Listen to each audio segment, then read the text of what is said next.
गोपालपुर में माँ महालक्ष्मी पूजन समारोह महा आडंबर सहकारे पालित हो जाइछि। गोपालपुर दलित बस्ती में परिवहन और खनि मंत्री विभूतिभूषण जेना तत्वावधान में सामूहिक माँ महालक्ष्मी पूजन समारोह में शताधिक दलित महिला माने अंशग्रहण करी प्रथमे जल यात्रा बिहारी पोखरी जल आवाहन करी कलश स्थापन करी माँ को आवाहन करी पूजार्चना करा जाइछिला।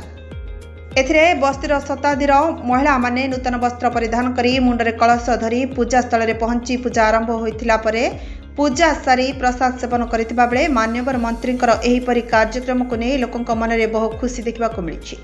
ए अवसर में गंगाधर शतपथी, गौरी सामंतराय, सुनील बी रामराव, पंचु बेहरा, भी बद्री कोलेश, लिंगराज बेहरा समेत बहु सभ्य उपस्थित रही कार्यक्रम को सहयोग करते।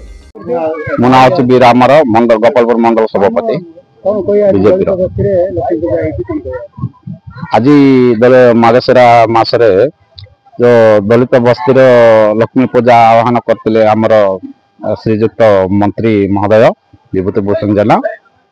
ये आम भावुल कि टिके एकान सेकेंड हम बोली किंतु बहुत बढ़िया है। लोक भी बहुत खुशी हेले, जो स्त्री लोक हेले कह ना एत श्रद्धार अच्छा कहते आउ नेक्स्ट ईयर को आठ बढ़िया करिया बोली कहते आम भी खुशी अच्छु एत सक्सेस हबार। आमर गोपालपुर मो नाम रंकनी दास। कौन कह आज कार्यक्रम आज मार्गशीर मास श्रेष्ठ गुरुवार गुरुवार मास जो हूँ श्रेष्ठ मंत्री ये आज सब आवाहन आमर ग्राम भद्र लोक हरिजन साई सब समस्ते समस्ते आसिक पूजा विधि करने आयोजन कले आम पूजा पूजी कलु आग को पूजा करने समस्त आशीर्वाद रही। गायत्री आज मार्गशीर मासरे मंत्री चेष्टा रे आम साहिर लक्ष्मी पूजा बहुत धूमधाम रे होईछि। मो ना दंडपाणी नायक, गोपालपुर दलित साहिर सदस्य।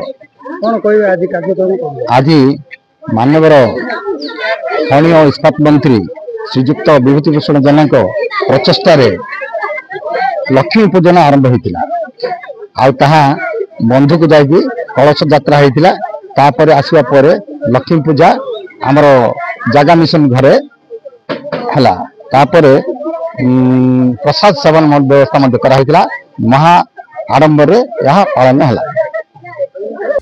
रमेश कुमार साहू को रिपोर्ट, नारद न्यूज ओडिया।